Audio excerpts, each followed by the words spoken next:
Hello friends, मैं अभय श्रीवास्तव। आप सभी का मेरे चैनल एम विद अभय पर स्वागत है। मैं आपको बताता चलूं कि पिछले कुछ दिनों से मैंने क्लासेस नहीं अपडेट कर पाया था। मैं किसी अपने पर्सनल रीजन की वजह से शासन प्रणाली को मैं पढ़ा रहा था। गवर्नमेंट सिस्टम, गवर्नमेंट जैसे गवर्नेंस जो है कैसे काम करती है, इसके मैंने 10 क्वेश्चन अपडेट किए थे। काफी यूपीएससी यूपीपीसीएस के लिए काफी इंपॉर्टेंट है, सारी स्टेट सर्विसेज के लिए। और इसे कॉन्सेप्ट बेस्ड क्वेश्चन आते हैं, इसमें थोड़ा कॉन्सेप्ट आपको क्लियर रखना पड़ेगा।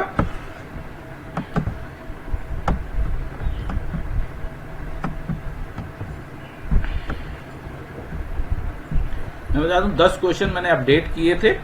आज मैं क्वेश्चन नंबर 11 अपडेट करूंगा।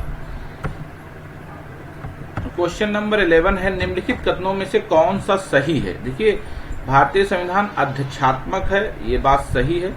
भारत एक नाम मात्र का राजतंत्र है, देखिए ये गलत है। भारतीय संविधान अध्यक्षात्मक नहीं है, सॉरी, मैंने जो बोला था वो गलत बोल दिया था। भारतीय संविधान अध्यक्षात्मक नहीं है। भारतीय संविधान जो है संसदीय व्यवस्था है भारत में, ये अमेरिका की व्यवस्था है। भारत एक नाम मात्र का राजतंत्र, ये भी गलत है। भारत एक कुलीन तंत्र है। देखिए, कुलीन तंत्र में ओलिगार्की में कुछ लोग मिलकर शासन करते हैं, इसलिए ये भी नहीं है। भारत एक संसदात्मक प्रजातंत्र है, यानी पार्लियामेंट्री सिस्टम है। ऑप्शन डी इसका आंसर सही होगा। भारत में राजनीतिक सत्ता का प्रमुख स्रोत कौन है। देखिए, भारत में राजनीतिक सत्ता का प्रमुख स्रोत है, ऑप्शन ए दिया हुआ है, जनता, संविधान, संसद, राष्ट्रपति। देखिए, राजनीतिक सत्ता यानी भारत में राजनीतिक सत्ता का मतलब हो गया भारत में लोकतंत्र है, डेमोक्रेसी है। और लोकतंत्र में जो होता है जनता महत्वपूर्ण होती है। ये अपने मतों के द्वारा यानी वोट के अधिकारों से सरकार को बनाती और बिगाड़ती है। ठीक है, तो ये जनता ही सर्वोपरि होती है राजनीतिक सत्ता यानी लोकतंत्र में। आपको लोकतंत्र की डेफिनेशन पता होगी, जनता द्वारा जनता की, जनता के लिए सरकार, ये अब्राहम लिंकन ने दिया था। क्वेश्चन नंबर 13 में आते हैं, निम्नलिखित में से कौन एक अध्यक्षात्मक शासन प्रणाली का आधारभूत तत्व है। देखिए, संविधान की कठोरता, एकल कार्यपालिका, व्यवस्थापिका की सर्वोच्चता, अवशिष्ट अधिकार राज्यों के पास होना। देखिए, अध्यक्षात्मक शासन प्रणाली का आधारभूत तत्व है एकल कार्यपालिका। ठीक है, आपको ये बता दें कि इसका ये मेन है, ऑप्शन बी इसका आंसर होगा, एकल कार्यपालिका। निम्नलिखित में से कौन सा सही है। अध्यक्षात्मक शासन प्रणाली की विशेषता। देखिए, अध्यक्षात्मक शासन प्रणाली जो है वो अमेरिका की है। ठीक है, हमारे वहाँ प्रेसिडेंशियल सिस्टम है, हमारे यहाँ पार्लियामेंट्री सिस्टम है। तो मैं आपको बता दूं, अध्यक्षात्मक शासन में कार्यकारिणी का प्रमुख राष्ट्रपति होता है। आपने अमेरिका में देखा है, राष्ट्रपति वहां प्रमुख होता है। राष्ट्रपति अपने मंत्रिपरिषद का चयन स्वयं करता है, ये भी बात सही है। राष्ट्रपति व्यवस्थापिका को भंग नहीं कर सकता है, ये भी बात सही है। ऊपर वर्णित तथ्य सही है, तीनों यानी ऑल ऑफ द अबव सही है, और ऑप्शन डी इसका सही होगा। भारत में प्रजातंत्र इस तथ्य पर आधारित है। देखिए, प्रजातंत्र या लोकतंत्र, लोक माने भी जनता होती है, प्रजा माने भी जनता होती है, यानी पीपल होता है। प्रजातंत्र यानी डेमोक्रेसी आधारित है।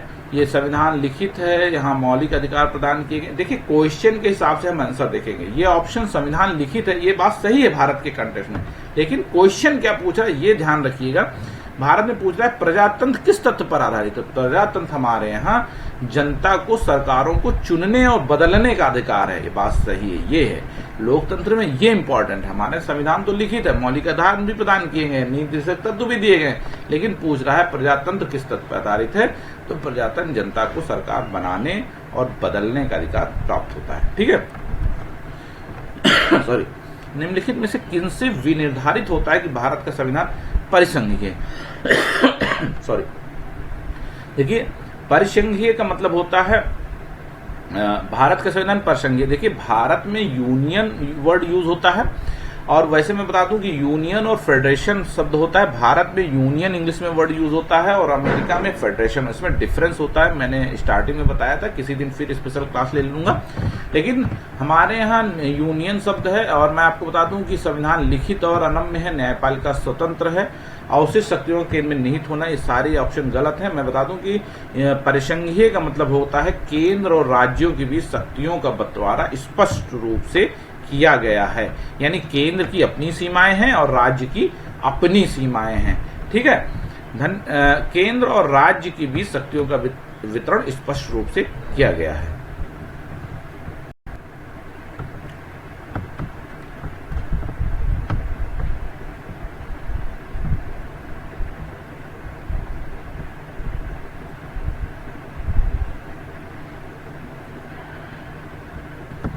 क्वेश्चन नंबर 17, भारतीय संविधान कैसा है? देखिए, भारतीय संविधान कठोर भी है, लचीला भी है, ना ही कठोर है ना ही लचीला है। देखिए, हमारा संविधान जो है अंशतः कठोर है और अंशतः लचीला है। ये ऑप्शन डी आंसर करूंगा। मैं आपको इसलिए स्पष्टीकरण का एक्सप्लेन कर देता हूं कि हमारा जो संविधान है, कॉन्स्टिट्यूशन है, कई बार जो है उसकी जो अमेंडमेंट यानी संशोधन होने की प्रक्रिया काफी टफ है और उसका उसके जो बेसिक स्ट्रक्चर है उसमें कोई संशोधन नहीं किया जा सकता है, लेकिन इसमें संशोधन किया भी जा सकता है और उसके कई तरीके से संशोधन किया जा सकता है। कुछ विशेष बहुमत से संशोधन किया जा सकता है, कुछ 2/3 बहुमत से किया जा सकता है। तो यह इसीलिए हमारे संविधान अंशतः कठोर और अंशतः लचीला है। भारत की संसदीय शासन प्रणाली एवं ब्रिटेन की संसदीय शासन प्रणाली में अंतर का निम्नलिखित में से कौन है? देखिए, संसदीय ब्रिटेन में लिखित संविधान नहीं है, भारत में लिखित संविधान है। तो इसीलिए भारत में चूंकि सामूहिक उत्तरदायित्व, तो देखिए न्यायिक समीक्षा, द्विसदनात्मक व्यवस्थापिका, वास्तविक एवं नाम मात्र की कार्यपालिका। देखिए, हमारे यहाँ जो है लिखित संविधान है और ब्रिटेन में लिखित संविधान नहीं है। तो हमारे यहाँ लिखित संविधान होने के नाते कई बार जो है न्यायिक समीक्षा, हमारे यहाँ न्यायिक समीक्षा की व्यवस्था है, ये अमेरिका से ली गई है। इसीलिए ये बेसिक डिफरेंस है ब्रिटेन और भारत की संसदीय शासन प्रणाली में। निम्नलिखित कथनों पर विचार कीजिए और अंत में दिए गए कूट सही का उत्तर चीजिए। भारत के संविधान में एक संघीय प्रणाली का प्रावधान है, ये बात सही है। देखिए, ये प्रावधान है, ये यहाँ पे प्रावधान नहीं है, इसका ये टाइपो एरर है, ठीक है। प्रावधान, संविधान में संघीय प्रणाली का प्रावधान है। तो संघीय प्रणाली में क्या होता है? केंद्र और राज्य का स्पष्ट बंटवारा होता है शक्तियों का। और उसने ऑप्शन आर है, कथन आर है, उसने एक बहुत शक्तिशाली केंद्र की रचना की है। देखिए, शक्तिशाली केंद्र की रचना की है लेकिन आपातकालीन व्यवस्थाओं में की है, ठीक है। तो ए आर दोनों सही है, लेकिन ए और आर का सही स्पष्टीकरण नहीं, इसका ऑप्शन बी इसका आंसर सही होगा, ठीक है। निम्न में से कौन एक भारत के संविधान का संघीय लक्षण नहीं है? पूछ रहा है कि केंद्र तथा राज्यों के बीच शक्तियों का बंटवारा होता है, ये बात सही। देखिए, इस तरह के क्वेश्चन बहुत ध्यान से पढ़ना चाहिए, क्योंकि लक्षण नहीं है। क्योंकि जब नए स्टूडेंट होते हैं, जो न्यू स्टूडेंट होते हैं, काफी इंटेलिजेंट स्टूडेंट ये चीजें स्किप कर जाते हैं और ऑप्शन एक अटेम्प्ट कर देते हैं। ये पूछ रहा है संघीय लक्षण का नहीं है। हम कई बार देखें संघीय लक्षण, हाँ पहला ऑप्शन सही है और अटेम्प्ट लिया और निकल गए। ऐसा नहीं करते हैं, पूरा क्वेश्चन ढंग से पढ़ते हैं, क्योंकि ये कंपटीशन एग्जाम है। कंपटीशन एग्जाम में आपकी इंटेलिजेंसी चेक होती है, आपके रटने और आपके पढ़ने की क्षमता नहीं चेक होती है।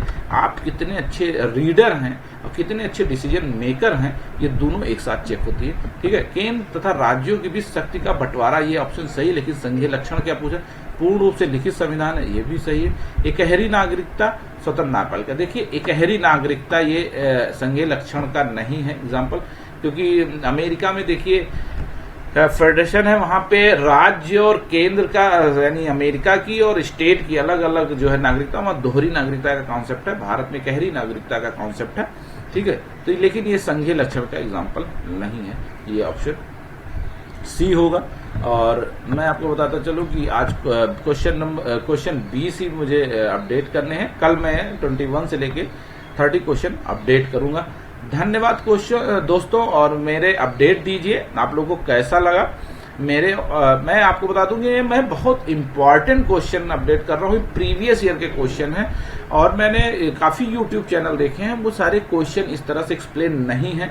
और अगर आपको किसी तरह की प्रॉब्लम है, किसी तरह की आपको साइकोलॉजिकल काउंसलिंग की जरूरत है, क्योंकि और मैं आपको बता दूं सिविल सर्विसेज प्रिपरेशन काफी पेशेंस का विषय है और सही गाइडेंस अगर आपको मिलता है तभी आप प्रिपरेशन कीजिए, क्योंकि कहा जाता है यतो कृष्ण ततो विजय, जहां कृष्ण है वहीं विजय है। तो आपको गुरु की आवश्यकता होती है, ठीक है। धन्यवाद दोस्तों आपका मेरे चैनल पर बने रहने के लिए। फिर मैं 10 क्वेश्चन कल अपडेट करता हूं।